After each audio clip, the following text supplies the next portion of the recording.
Welcome to Sudheer edutech YouTube channel. నేను మీ సుధీర్ సార్ని. 2024 September 22 ఇవాల్టి కరెంట్ అఫైర్స్. ముందుగా అందరూ కూడా క్లాస్ ఫాలో అయ్యే వాళ్ళందరూ కూడా దయచేసి లైక్ చేయండి. ఇంకా సబ్స్క్రైబ్ ఎవరైనా చేసుకోకపోతే సబ్స్క్రైబ్ చేసుకోండి. మన ఛానల్ని మీ ఫ్రెండ్స్ ఎవరైనా కనీసం ముగ్గురికి షేర్ చేయండి. ఫస్ట్ క్వశ్చన్ చూద్దాం. ప్రపంచ ఖడ్గమృగాల దినోత్సవాన్ని ప్రతి ఏటా ఏ తేదీన నిర్వహిస్తారు? ప్రపంచ ఖడ్గమృగాల దినోత్సవాన్ని ప్రతి ఏటా సెప్టెంబర్ 22న నిర్వహిస్తారు. ఖడ్గమృగాన్ని మనకు తెలుసు, రైనో సిరాస్ అంటారు. ఖడ్గమృగాన్ని మనం రైనో అంటాం అనమాట. రైనో సిరాస్ అంటాం. కాబట్టి ఖడ్గమృగాల దినోత్సవం రైనో డే ఎప్పుడంటే కనుక అదే సెప్టెంబర్ 22 అనమాట. 2011 నుంచి వరల్డ్ రైనో ఫౌండేషన్ వాళ్ళు 2011 నుంచి వరల్డ్ రైనో ఫౌండేషన్ వాళ్ళు ఈ దినోత్సవాన్ని ప్రతి ఏటా జరుపుతూ ఉన్నారనమాట. దీనికి సంబంధించి మనం చూస్తే దీన్ని ఒంటి కొమ్ము మృగం అని కూడా అంటాం. దీనికి ఒక కొమ్ము ఉంటుందన్నమాట. దాని యొక్క ముక్కే కొమ్ములాగా మార్పు చెంది ఒకన ఉంటుందన్నమాట. అందుకే దీన్ని ఒంటి కొమ్ము మృగాలు అంటారు. అవే ఖడ్గమృగాలు అన్నమాట. ప్రపంచంలో ఖడ్గమృగాలు అత్యధికంగా గల దేశం సౌత్ ఆఫ్రికా. ప్రపంచంలో ఖడ్గమృగాలు అధికంగా ఉన్న దేశం సౌత్ ఆఫ్రికా. మన భారతదేశంలో ఖడ్గమృగాలు అత్యధికంగా ఉన్న రాష్ట్రం అస్సాం. భారతదేశంలో ఖడ్గమృగాలు అత్యధికంగా ఉన్న రాష్ట్రం అస్సాం అన్నమాట. అస్సాంలో చాలా ఫేమస్గా ఖడ్గమృగాల పార్క్ ఒకటి ఉంటుంది, Kaziranga national park. Kaziranga national park దేనికి ప్రసిద్ధి అంటే ఖడ్గమృగాలకు ప్రసిద్ధి అనమాట. భారతదేశంలో ఉన్న ఖడ్గమృగాల్లో 3 వంతుల్లో 2 వంతులు అక్కడే ఉంటాయన్నమాట. 2/3 ఓకేనా. 3 వంతులు అనుకుంటే కనుక 2 వంతులు అక్కడే ఉంటాయన్నమాట ఖడ్గమృగాలు. ఎక్కడ? అస్సాంలోని కజీరంగా నేషనల్ పార్క్ అనమాట. అంత ప్రసిద్ధి కజీరంగా, కాబట్టి గుర్తుంచుకోవాలి. ఇక మన భారతదేశంలో ఖడ్గమృగాలను రక్షించడానికి ఒక ప్రాజెక్ట్ తీసుకొచ్చిందనమాట. అదే రైనో ప్రాజెక్ట్. ఇయర్ గుర్తుపెట్టుకో, రైనో ప్రాజెక్ట్ ఇయర్ 2005. ఖడ్గమృగాలను రక్షించడం కోసం, వాటిని సంరక్షించడం కోసం తీసుకొచ్చిన ప్రాజెక్టే రైనో ప్రాజెక్టు 2005 అనమాట. 2005. ఇక ఈ ఏడాది థీమ్ నోట్ చేసుకుంటే మీరు keep the 5 alive. Keep the 5 alive అనమాట. 5 అలైవ్. 5 ఖడ్గమృగాల జాతులను కాపాడడం ఈ ఏడాది థీమ్ అనమాట. దాని యొక్క ఉద్దేశం అనమాట. బ్లాకు, వైటు, గ్రేటర్ 100 ఓకేనా, జావన్, సుమత్రాన్. 5 చెప్పిన. ఒకటి వైట్ తెల్ల ఖడ్గమృగాలు, బ్లాక్ నల్ల ఖడ్గమృగాలు, 3 గ్రేటర్ 100 అనే ఖడ్గమృగం, 4 వచ్చేసి జావన్, JAVAN జావన్. నెంబర్ 5 వచ్చేసి సుమత్రాన్, SUMATRAN సుమత్రాన్. ఓకే, ఈ 5 ఖడ్గమృగాల జాతులను కాపాడడం ఈ ఏడాది థీమ్ అనమాట. దాని ఉద్దేశం అనమాట. ఓకేనా. చాలా చాలా ఇంపార్టెంట్గా నోట్ చేసుకొని ఇప్పుడు చెప్పినట్టన్నీ కూడా. ఓకేనా, రైట్. Second question. 2024 సెప్టెంబర్ 21న జరిగే ఏ సదస్సులో భాగంగా ప్రధాని మోడీ అమెరికా వెళ్ళారు? చాలా ఇంపార్టెంట్. ఓకేనా. మోడీ పర్యటనలు మనం ఖచ్చితంగా నేర్చుకుని వెళ్ళాల్సిందే ఎగ్జామ్స్కి వెళ్ళేటప్పుడు. కాబట్టి సెప్టెంబర్ 21, సెప్టెంబర్ 22, సెప్టెంబర్ 23 శనివారము, ఆదివారము, సోమవారం ఈ 3 రోజుల పాటు ప్రధానమంత్రి నరేంద్ర మోడీ అమెరికాలో పర్యటించడం జరుగుతుందన్నమాట. దానికి గల కారణాలు ఏంటి? అమెరికాలో పర్యటించడానికి గల కారణాలు చూస్తే, ఒకటి క్వాడ్ సదస్సు, QUAD క్వాడ్ సదస్సులో హాజరు కావడానికి వెళ్ళాడు. అదేవిధంగా దానిలో భాగంగానే ఐక్యరాజ్యసమితి సదస్సులో కూడా అక్కడ పార్టిసిపేట్ చేస్తాడనమాట, పాల్గొనడం జరుగుతుందన్నమాట. ఐక్యరాజ్యసమితి సదస్సులో కూడా ఆయన పాల్గొంటాడనమాట, గుర్తుపెట్టుకోవాలి. అంటే UNO ప్రధాన కార్యాలయం న్యూయార్క్లో ఉంది. ఆ న్యూయార్క్లో ఆయన ఓకేనా ఈ ఐక్యరాజ్యసమితి సదస్సులో పాల్గొంటాడనమాట. సెప్టెంబర్ 21 అక్కడికి వెళ్ళాడు. సెప్టెంబర్ 23 ఐక్యరాజ్యసమితి సదస్సులో పాల్గొని మళ్ళీ భారతదేశానికి తిరిగి వచ్చేయడం జరుగుతుందన్నమాట. చూడండి, క్వాడ్ సదస్సు గురించి మనం తెలుసుకోవాలి. Quadrilateral dialogue partner. క్వాడ్రిలేటర్ అంటే చతుర్భుజం అంటాం కదా. 4 దేశాల కూటమి అనమాట. క్వాడ్ కూటమిలో గల దేశాలు 4. ఆ 4 దేశాలు ఏవంటే, ఒకటి అమెరికా, 2 భారత్, 3 జపాన్, 4 ఆస్ట్రేలియా అనమాట. అమెరికా అధ్యక్షుడు జో బిడెన్, భారత ప్రధానమంత్రి నరేంద్ర మోడీ, ఆస్ట్రేలియా ప్రధానమంత్రి యాంటోనీ ఆల్బనీస్, జపాన్ ప్రధానమంత్రి ఫుమియో కిషిడా. వీళ్ళ నలుగురు కూడా ఈ సదస్సులో పాల్గొంటారన్నమాట. ఆ నలుగురితో కూడా ద్వైపాక్షిక చర్చల్లో ప్రధానమంత్రి నరేంద్ర మోడీ పాల్గొనడం జరుగుతుందన్నమాట. ఆర్టిఫిషియల్ ఇంటెలిజెన్స్, కృత్రిమ మేధ ఏదైతే ఉందో, సెమీ కండక్టర్లు ఏవైతే ఉన్నాయో వాటికి సంబంధించిన విషయాలపైన చర్చల్లో పాల్గొంటాడనమాట ప్రధానమంత్రి నరేంద్ర మోడీ గారు. కాబట్టి గుర్తుపెట్టుకోవాలి, 3 రోజుల చర్చలు అనమాట. ఈ క్వాడ్ కూటమి 2007లో ఏర్పడింది. ఓకేనా. ఇండో పసిఫిక్ రీజన్లో భాగంగా క్వాడ్ కూటమి అనేటువంటిది పనిచేస్తుంది. ఇండో పసిఫిక్ రీజన్లో భాగంగా చైనా దూకుడును తగ్గించడం కోసం ఈ కూటమి ఏర్పడిందనమాట. ఈ 4 దేశాల కూటమి, అదే క్వాడ్ కూటమి అనమాట. 1993లో మొట్టమొదటిసారిగా ఆయన నరేంద్ర మోడీ వెళ్ళడం జరిగిందనమాట అమెరికాకి. కాకపోతే అప్పుడు ప్రధానమంత్రి కాదు. ప్రధానమంత్రి హోదాలో మొట్టమొదటిసారిగా అమెరికాకు వెళ్ళినటువంటి సంవత్సరం 2014. 2014లో ప్రధానమంత్రి అయిన వెంటనే అదే సంవత్సరమే అమెరికాలో పర్యటించాడనమాట. కాబట్టి ఇంపార్టెంట్గా ఈ విషయాన్ని కూడా గుర్తుపెట్టుకోవాలి. ఏనా, అమెరికా పర్యటన అన్నమాట. ప్రధానమంత్రి నరేంద్ర మోడీ పర్యటన, 3 రోజుల పర్యటన. ఆ విషయాలు ఏవైనా ఇంకా ఇంపార్టెంట్ ఉంటే కనుక తర్వాత చర్చిద్దాం. ఇప్పటికైతే కనుక గుర్తుపెట్టుకోవాల్సిన విషయాలు అవి అనమాట. అందరూ దయచేసి క్లాస్ ఫాలో అవుతున్న వాళ్ళందరూ కూడా లైక్ చేయండి. ప్రతి ఒక్కరు కూడా లైక్ చేయాలి. ప్లీజ్ అందరూ లైక్ చేయాలి.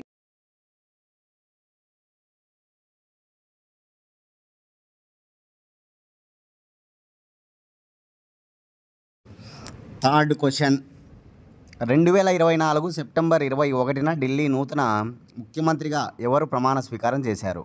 చూడండి, 2024 సెప్టెంబర్ 21 డేట్ నోట్ చేసుకోండి. ఢిల్లీ నూతన ముఖ్యమంత్రిగా ప్రమాణ స్వీకారం చేసింది ఎవరంటే కనుక ఇక్కడ మనం ఇమేజ్లో చూడొచ్చు, అతిషి. ఇక్కడ ఢిల్లీ ప్రజెంట్ మహిళా ముఖ్యమంత్రి ఎవరంటే అతిషి అనమాట. ఇక్కడ ఇటీవలనే ఢిల్లీ ముఖ్యమంత్రిగా ఉన్నటువంటి అరవింద్ కేజ్రీవాల్ గారు మద్యం కుంభకోణం కేసులో జైలుకు వెళ్ళి ఆయన తిరిగి రావడం జరిగింది. తిరిగి వచ్చిన తర్వాత రాజీనామా చేయడం జరిగిందనమాట. మద్యం కుంభకోణం కేసులో జైలుకు వెళ్ళడం జరిగింది. జైలు నుంచి వచ్చిన తర్వాత రాజీనామా చేయడం జరిగింది అరవింద్ కేజ్రీవాల్ అనమాట. ఈ నేపథ్యంలో ఆయన రాజీనామా చేసిన అనంతరం ఇప్పుడు అక్కడ ప్రమాణ స్వీకారం చేసినటువంటి పర్సన్ ఎవరంటే ఆమె అతిషి అనమాట. ఈమె చేత అక్కడ ఉన్నటువంటి ఢిల్లీ లెఫ్టినెంట్ గవర్నర్ అరవింద్ సక్సేనా గారు ప్రమాణ స్వీకారం చేయించడం జరిగిందనమాట. ఢిల్లీకి 3వ మహిళా ముఖ్యమంత్రి అనమాట. ఫస్ట్ శీలా దీక్షిత్, 2 సుష్మా స్వరాజు, 3 అతిషి. ఫస్ట్ శీలా దీక్షిత్, ఆమె కాంగ్రెస్ పార్టీ. సెకండ్ సుష్మా స్వరాజు, ఆమె బీజేపీ పార్టీ. థర్డ్ అతిషి, ఈమె ఆమ్ ఆద్మీ పార్టీ, ఏఏపీ, ఆప్ అంటాం సింపుల్గా, ఆమ్ ఆద్మీ పార్టీ అనమాట. ఇక 5 నెలల్లో మళ్ళీ ఢిల్లీలో అసెంబ్లీ ఎన్నికలు జరగాల్సి ఉందన్నమాట. ఈ నేపథ్యంలో రాజీనామా చేశాడు అరవింద్ కేజ్రీవాల్. ఒక 5 నెలలు ఈమె ఆ ఢిల్లీ ముఖ్యమంత్రిగా కొనసాగబోతూ ఉందన్నమాట. ఈ 3 మహిళలో అతి తక్కువ వయసు ఈమెదే అనమాట. శీలా దీక్షిత్ అయితే 60 ఏళ్ళ వయసులో ముఖ్యమంత్రి అయింది. శీలా దీక్షిత్ 60 ఏళ్ళ వయసులో ముఖ్యమంత్రి అయిందనమాట. ఇక సుష్మా స్వరాజ్ 56 ఏళ్ళ వయసులో ముఖ్యమంత్రి అయింది. ఈ అతిషి వచ్చేసి 53 ఏళ్ళ వయసులో ముఖ్యమంత్రి అయింది. అంటే అతి చిన్న వయసు కలిగినటువంటి ఢిల్లీ మహిళా ముఖ్యమంత్రి అతిషి అని గుర్తుంచుకోవాలి. ఓకేనా. అంతేకాదు, మొట్టమొదటిసారిగా ఈమె ఎమ్మెల్యే అయిందనమాట. ఎమ్మెల్యే అయిన తర్వాత ముఖ్యమంత్రి కావడం ఇక్కడ విశేషం. మొట్టమొదటిసారిగా ఎమ్మెల్యేగా గెలిచి ముఖ్యమంత్రి కావడం అనేది ఇక్కడ విశేషం అన్నమాట. అది కూడా గుర్తుంచుకోవాలి. ప్రస్తుతం ఉన్నటువంటి మహిళా ముఖ్యమంత్రులు మన దేశంలో ఇద్దరు. ఒకరు వెస్ట్ బెంగాల్ ముఖ్యమంత్రి మమతా బెనర్జీ అయితే సెకండ్ ఈ అతిషి అనమాట. కాబట్టి ఈ విషయాలు గుర్తుపెట్టుకోవాలి. సెప్టెంబర్ 21 ప్రమాణ స్వీకారం. ఈమెతో పాటే ఒక 5 మంత్రులుగా కూడా ప్రమాణ స్వీకారం చేయడం జరిగింది. ఢిల్లీలో 5 మంది మంత్రులు కూడా ప్రమాణ స్వీకారం చేయడం జరిగింది ఈమెతో పాటే. ఓకేనా. ఢిల్లీ లెఫ్టినెంట్ గవర్నరు ఎవరంటే కనుక సక్సేనా, గుర్తుపెట్టుకోవాలి. అరవింద్ సక్సేనా. ఢిల్లీ ముఖ్యమంత్రి అతిషి.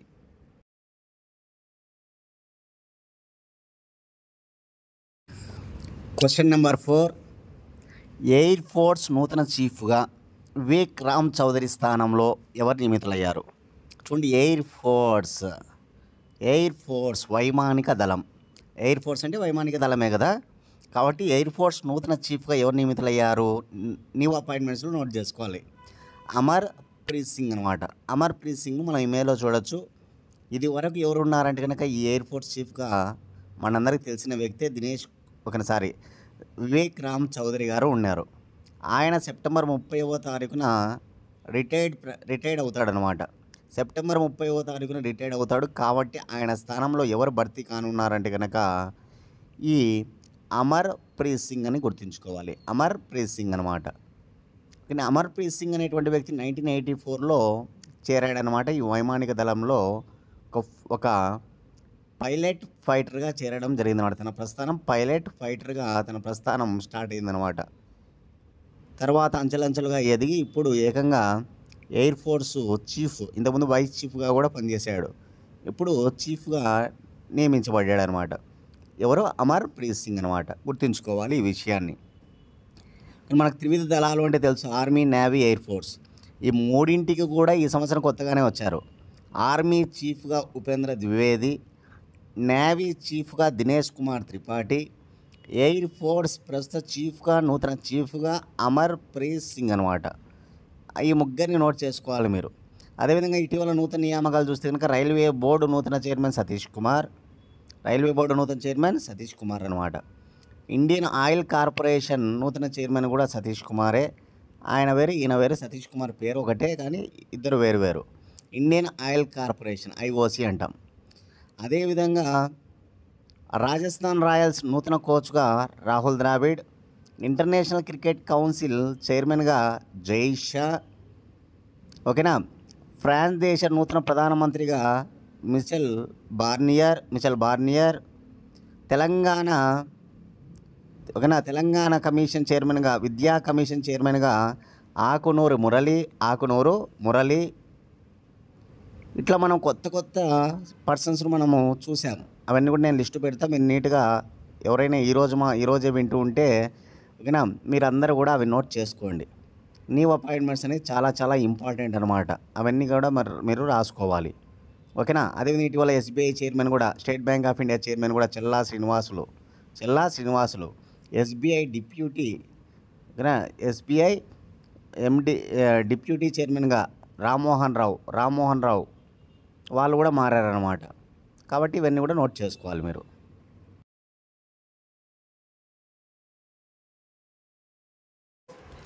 Question number 5. మాజీ MP, communist party of Marxist party నేత ఎంఎం లారెన్స్ కన్ను మూశారు. ఇతను ఏ రాష్ట్రానికి చెందినవారు? MM Lawrence. ఆయన అనారోగ్య కారణం చేత కేరళ రాష్ట్రానికి చెందినటువంటి వ్యక్తి. ఇతను మరణించడం జరిగిందనమాట. గొప్ప సీనియర్ నేత, కమ్యూనిస్ట్ పార్టీ ఆఫ్ మార్క్సిస్ట్కు సంబంధించి గొప్ప రాజకీయవాది అనమాట. ఓకేనా. 1950 సంవత్సరంలో పలు పోలీస్ స్టేషన్ల పైన ఆయన దాడులు కూడా జరిపినటువంటి నేత అనమాట. కమ్యూనిస్ట్ భావాలు కలిగినటువంటి నేతల్లో ఇతను కూడా ఒక ప్రసిద్ధ నేత అనమాట. మన భారతదేశంలో గొప్ప సీనియర్ నేత. అతను ఇప్పుడు చనిపోవడం జరిగిందనమాట. ఒక మాజీ ఎంపీ అనమాట. ఎంపీగా కూడా పనిచేశాడు ఆయన, ఓకేనా. గుర్తుపెట్టుకోవాలి. ఇడుక్కి అనే ఒక నియోజకవర్గంలో ఆయన ఎంపీగా కావడం జరిగిందనమాట. ఇడుక్కి అనే నియోజకవర్గం, కేరళ రాష్ట్రంలో ఇడుక్కి అనేటువంటి నియోజకవర్గం ఉంది. అక్కడ ఆయన గెలిచి ఆయన ఎంపీగా ఆ నియోజకవర్గం నుంచి ప్రాతినిధ్యం వహించాడనమాట. చాలా ఇంపార్టెంట్గా ఈ విషయాలు గుర్తుపెట్టుకుంటే సరిపోతుంది. ఎవరైనా ఎంఎం, ఓకేనా, లారెన్స్. కాబట్టి సిపిఎం అనగానే కేరళ రాష్ట్రంలో సుప్రసిద్ధమైనటువంటి పార్టీ అనమాట. కమ్యూనిస్ట్ పార్టీ ఆఫ్ ఇండియా నుంచి వేరైంది కమ్యూనిస్ట్ పార్టీ ఆఫ్ మార్క్సిస్ట్ అనేటువంటి పార్టీ. సిపిఐ నుంచి వేరైందనమాట సిపిఎం పార్టీ. సిపిఎం ఏర్పడిన సంవత్సరం 1964. సిపిఎం ప్రధాన కార్యాలయం న్యూఢిల్లీ. సిపిఎం ప్రస్తుత చైర్మన్ ప్రజెంట్ ఎవరు లేరనమాట, ఖాళీగా ఉందన్నమాట. సిపిఎం ప్రస్తుత చైర్మన్గా ఎవరు లేరు, ప్రజెంట్ ఖాళీగా ఉందనే విషయాన్ని కూడా మనం గుర్తుపెట్టుకోవాలి. సిపిఎం అనగానే ఈ సిపిఎం పార్టీకి సంబంధించినటువంటి, ఓకేనా, ఆ పార్టీ ఎన్నికల గుర్తు ఏంటి? కామెంట్ బాక్స్లో మీ సమాధానాన్ని తెలియజేయండి. అందరికీ తెలిసినటువంటిది, మనం చూస్తూనే ఉంటాం. సిపిఎం పార్టీ ఆ ఫ్లాగ్లోనే మనకు కనిపిస్తాయి అన్నమాట. కాబట్టి పార్టీ ఎన్నికల గుర్తు ఏంటి అనేది కామెంట్ బాక్స్లో మీ సమాధానాన్ని తెలియజేయండి అందరూ కూడా, ఓకేనా. చాలా ఇంపార్టెంట్ సిపిఎం పార్టీని స్టార్ట్ చేసింది ఎవరంటే కనుక ఒక 9 మందిని చెప్తారనమాట. ఆ ఫౌండర్స్లో 9 మందిని చెప్తారనమాట. నవరత్నాలు అంటారు. అందులో ప్రసిద్ధమైనటువంటి వ్యక్తులు ఆంధ్రప్రదేశ్కు సంబంధించిన పుచ్చలపల్లి సుందరయ్య, కేరళకు చెందినటువంటి నంబూది ప్రసాద్, అదేవిధంగా వెస్ట్ బెంగాల్కు చెందినటువంటి జ్యోతి బసు, వీళ్ళందరూ కూడా ఓకేనా వ్యవస్థాపకులు అనమాట. కమ్యూనిస్ట్ పార్టీ ఆఫ్ మార్క్సిస్ట్ యొక్క వ్యవస్థాపకులు అనమాట, గుర్తుపెట్టుకోవాలి. సిపిఐ అంటే మళ్ళీ ఎంఎన్ రాయ్ వస్తాడు. 1925లో కమ్యూనిస్ట్ పార్టీ ఆఫ్ ఇండియా భారతదేశంలో స్టార్ట్ అయింది. సిపిఐ 1925లో ఏర్పడింది అనమాట. ఓకే, దాన్ని ఎవరు ప్రారంభించారంటే ఎంఎన్ రాయ్, మానవేంద్రనాథ్ రాయ్ గారు ప్రారంభించారు. గొప్ప నేత అనమాట ఆయన. దాని తర్వాత ఆ పార్టీ నుంచి కొంతమంది వేరయ్యి అందరూ కలిసి కమ్యూనిస్ట్ పార్టీ ఆఫ్ మార్క్సిస్ట్ను ప్రారంభిస్తారనమాట. అందులో ఒక నేత ఈరోజు మరణించాడు, ఆయనే ఓకేనా లారెన్స్, మాజీ ఎంపీ, ఇడుక్కి ఎంపీ అనమాట, గుర్తుపెట్టుకోవాలి.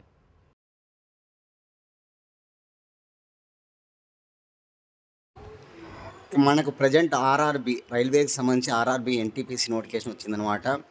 చాలా మంచి నోటిఫికేషన్ కాబట్టి ఆల్రెడీ చాలామంది ఇతర ఎగ్జామ్స్ కూడా ప్రిపేర్ అవుతున్నారు. మీరందరూ కూడా ఆర్ఆర్బి ఎన్టీపీసీకి అందరూ కూడా అప్లై చేసుకోండి ముందు.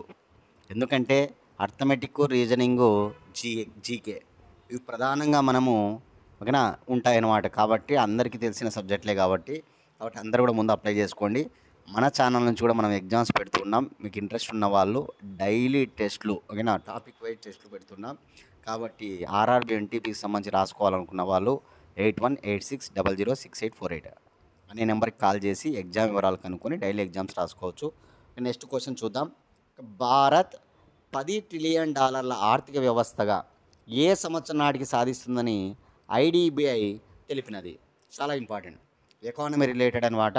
భారత్ $10 ట్రిలియన్ ఆర్థిక వ్యవస్థగా ఏ సంవత్సరం నాటికి సాధిస్తుందని ఐడిబిఐ తెలిపినది అంటే కనుక 2032 నాటికి. భారతదేశ జీడిపి 2032 నాటికి $10 ట్రిలియన్ ఆర్థిక వ్యవస్థగా మారడానికి సిద్ధపడుతుందని చెప్తుందన్నమాట. ఈ నివేదిక ప్రకారం దేశ జీడిపి ప్రతి 18 నెలలకు $1 ట్రిలియన్ జోడించడానికి సిద్ధంగా ఉందంట. 18 నెలలు అంటే 1.5 సంవత్సరం. ప్రతి 1.5 సంవత్సరానికి $1 ట్రిలియన్ పెరుగుతూ 2032 నాటికి $10 ట్రిలియన్ ఆర్థిక వ్యవస్థగా మారడానికి అవకాశం ఉందంట. ఎవరు పేర్కొన్నారు? ఐడిబిఐ వాళ్ళు పేర్కొంటున్నారు. కారణాలు ఏం చెప్తుందంటే కనుక మేక్ ఇన్ ఇండియా వంటి కీలక కార్యక్రమాలు దేశానికి సంబంధించిన తయారీ సామర్థ్యాలను పెంపొందిస్తుందంట. మేక్ ఇన్ ఇండియా వంటి కార్యక్రమాలు దేశానికి సంబంధించిన తయారీ సామర్థ్యాలను పెంపొందిస్తుందంట. ఓకేనా, దీనివల్ల గ్లోబల్ మ్యానుఫ్యాక్చరింగ్ హబ్గా ఉంచడంలో కీలకమైన పాత్ర పోషిస్తాయని ఆ నివేదిక పేర్కొందనమాట. గ్లోబల్ మ్యానుఫ్యాక్చరింగ్ హబ్గా. నెక్స్ట్, పారిశ్రామిక వృద్ధి సూచీలో అమెరికా, చైనా, జర్మనీ, దక్షిణ కొరియా, జపాన్ వంటి దేశాలను అధిగమించి తయారీ రంగంలో అగ్రగామిగా ప్రపంచ ఆర్థిక వ్యవస్థలను భారత్ అధిగమిస్తుందని నివేదిక పేర్కొందనమాట. చూడండి ఎంత గొప్ప విషయమో. పారిశ్రామిక అభివృద్ధి సూచీలో అమెరికా, చైనా, జర్మనీ, దక్షిణ కొరియా, జపాన్ వంటి దేశాలను అధిగమిస్తుందంట. ఆ విషయాన్ని కూడా నివేదిక తెలిపిందనమాట.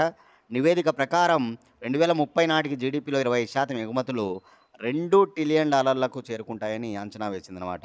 నివేదిక ప్రకారం 2030 నాటికి జీడిపిలో 25% ఎగుమతులు $2 ట్రిలియన్ చేరుకుంటాయని అంచనా వేసిందనమాట. ఇది ఆ నివేదికలో ఉన్న అంశాలు. 2032 ఇయర్ బాగా గుర్తుపెట్టుకోవాలి. ఓకేనా, చాలా చాలా ఇంపార్టెంట్ అనమాట. ఈ క్వశ్చన్కి సంబంధించిన డేటా ఇంపార్టెన్స్ అవి అన్నీ కూడా రాసుకోవాలి.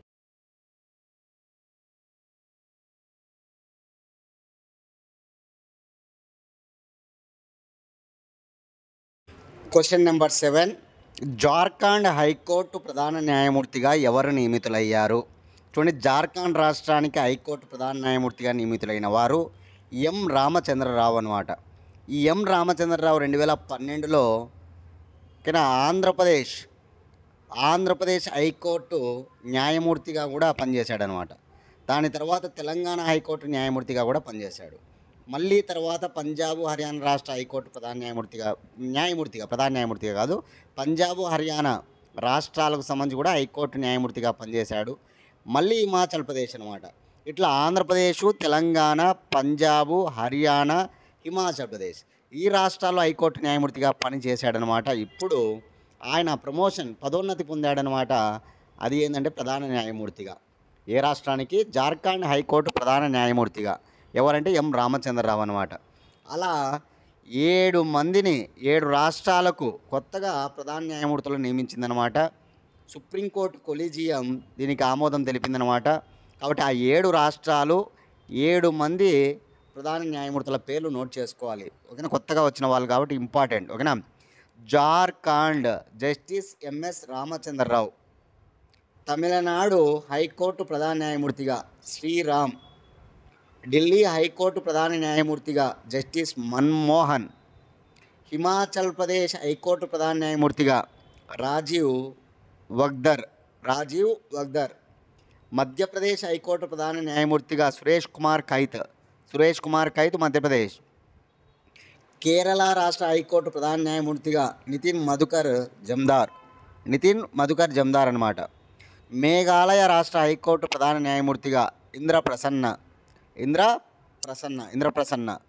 ఇట్లా 7 రాష్ట్రాలు, కొత్తగా 7 మంది ప్రధాన న్యాయమూర్తులు నోట్ చేసుకోవాలి. చాలా చాలా ఇంపార్టెంట్ అనమాట. జతపరచమనో సరికానిదేదనో సరైనదేదనో అడుగుతాడనమాట స్టేట్ ఎగ్జామ్స్కి ప్రిపేర్ అయ్యే వాళ్ళకైతే కనుక. కాబట్టి ఇంపార్టెంట్, 7 మంది నోట్ చేసుకోవాలి. నీవు అపాయింట్మెంట్స్లో నోట్ చేసుకోండి, సరిపోతుంది. ఓకేనా, ప్రతి ఒక్కరు కూడా క్లాస్ ఫాలో అయ్యే వాళ్ళని దయచేసి కూడా అందరూ లైక్ చేయండి. అదే సబ్స్క్రైబ్ చేసుకోండి. ఇంకా ఎవరైనా మీ ఫ్రెండ్స్ ఎవరైనా ఉన్నా కూడా వాళ్ళకు కూడా మన ఛానల్ను షేర్ చేయండి. ఓకేనా, రైట్.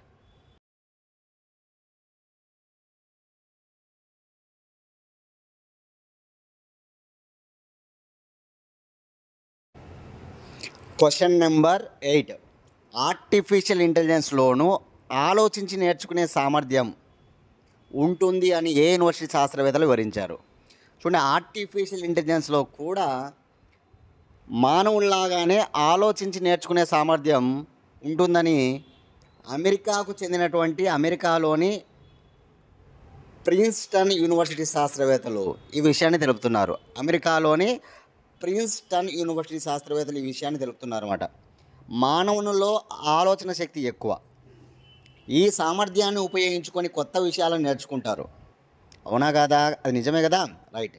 మనుషులు సృష్టించిన కృత్రిమ మేధాకు కూడా ఈ సామర్థ్యం ఉందని అమెరికాలోని ప్రిన్స్టన్ విశ్వవిద్యాలయ శాస్త్రవేత్తలు తేల్చారనమాట. ఓకేనా, ఈ సాధనాలు ఆలోచనల ద్వారా విషయాలను నేర్చుకుంటాయని వాళ్ళు చెప్పడం జరుగుతూ ఉంది. బాహ్య ప్రపంచాన్ని పరిశీలించడం ద్వారా జనం జ్ఞానాన్ని పొందుతుంటారు. ఆలోచన ద్వారా కూడా నేర్చుకుంటారు. ఈ విధానంలో ఓకేనా, ప్రపంచ తోడ్పాటు లేకుండానే విజ్ఞానాన్ని సముపార్జించుకుంటుంది ఓకేనా మానవుడు అనమాట. అలాగనే సేమ్ టు సేము ఈ ఆర్టిఫిషియల్ ఇంటెలిజెన్స్ కూడా ఆలోచించి నేర్చుకునే సామర్థ్యం ఉంటుందని చెప్పడం జరుగుతూ ఉందన్నమాట. చాలా చాలా ఇంపార్టెంట్, గుర్తుపెట్టుకోవాలి. ఓకేనా, రైట్. ఏ శాస్త్రవేత్తలు? ప్రిన్స్టన్ శాస్త్రవేత్తలు. ఏ దేశంలో ఉంది ఈ యూనివర్సిటీ? ప్రిన్స్టన్ యూనివర్సిటీ అమెరికా దేశంలో ఉన్న యూనివర్సిటీ అనమాట. చాలా ఇంపార్టెంట్గా ఈ విషయాన్ని నోట్ చేసుకుంటే సరిపోతుంది. సైన్స్ అండ్ టెక్నాలజీకి సంబంధించిన విషయాల్లో నోట్ చేసుకుంటే సరిపోతుంది.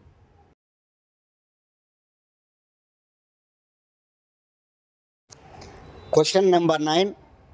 చెస్ ఒలింపియాడ్ 2024 టోర్నీలో ఓపెన్ సెక్షన్లో గోల్డ్ మెడల్ సాధించిన దేశం ఏది? ఓపెన్ సెక్షన్ అనమాట. ఓకేనా, ఏ దేశం అంటే భారత్ గోల్డ్ మెడల్ సాధించింది, గుర్తుపెట్టుకోవాలి. ఏ దేశం? భారత్ అనమాట. చాలా ఇంపార్టెంట్ అనమాట. ఎందుకంటే ఇండియా గోల్డ్ మెడల్ సాధించింది కాబట్టి మనం ఖచ్చితంగా నేర్చుకోవాల్సిందే.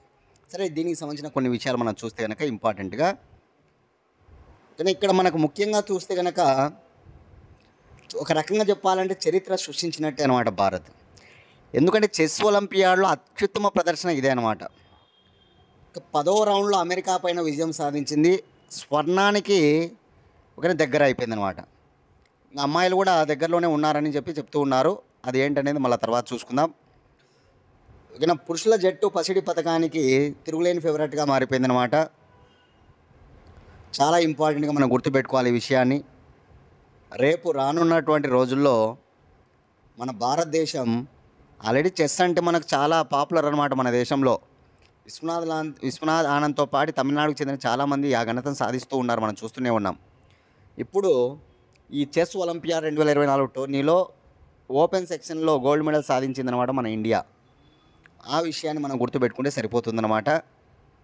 అదేవిధంగా ఈ ఏడాది ప్రపంచ చెస్ ఛాంపియన్షిప్ కూడా జరగబోతుంది.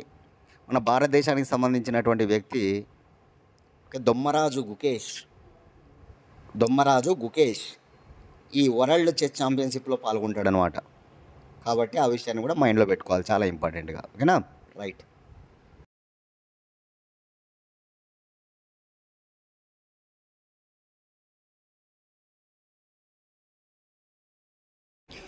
లాస్ట్ క్వశ్చన్, అమెరికాలో గ్రీన్ కార్డ్ పునరుద్ధరణకు 26 నెలల నుంచి ఎంతకు పెంచింది? 26 నెలల నుంచి 36 నెలలకు పెంచిందనమాట. చూడండి, అమెరికాలోని శాశ్వత నివాస హోదా కలిగిన గ్రీన్ కార్డుదారులకు శుభవార్త అనమాట. ఇది ఒక రకంగా చెప్పాలంటే అదేంటంటే కనుక గడువు తీరిన గ్రీన్ కార్డుల పునరుద్ధరణ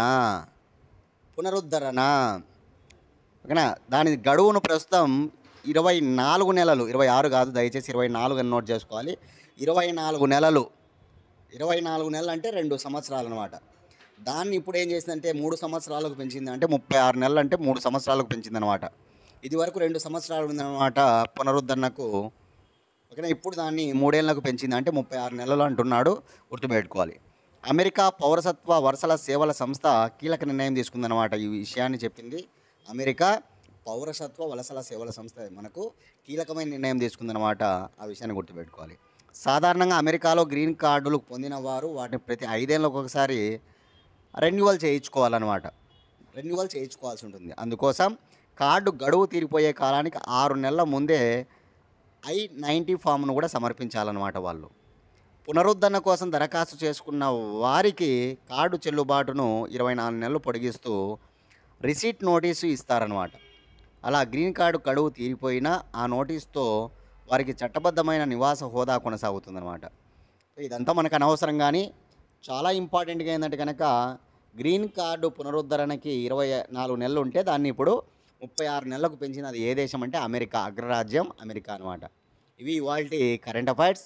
ప్రతి ఒక్కరు కూడా, ఎవరు కూడా టైం వేస్ట్ చేసుకోకుండా బాగా చదువుకోవాలి. ఎందుకంటే అతి ఎక్కువగా మనకి తెలంగాణ గవర్నమెంట్కి కావచ్చు, ఆంధ్రప్రదేశ్ గవర్నమెంట్కి కావచ్చు, ఇయర్ క్యాలెండర్స్ అనేటువంటివి మనకు ఉన్నాయి కాబట్టి, చాలా నోటిఫికేషన్స్ ఉన్నాయి కాబట్టి, ఓకేనా, అన్ని నోటిఫికేషన్లు మనం ఎలిజిబులే కాబట్టి బాగా చదివి పెట్టుకుంటే కనుక సబ్జెక్టులన్నీ కూడా మనం అన్నీ రాసుకొని ఏదో ఒక జాబ్ కొట్టుకోవచ్చు అనమాట. కాబట్టి అందరూ కూడా డిసైడ్ అయిపోండి, బాగా చదవండి, టైం వేస్ట్ చేసుకోవద్దండి. ఓకే, రేపటి క్లాస్లో మళ్ళీ కలుసుకుందాం ఫ్రెండ్స్. థ్యాంక్స్.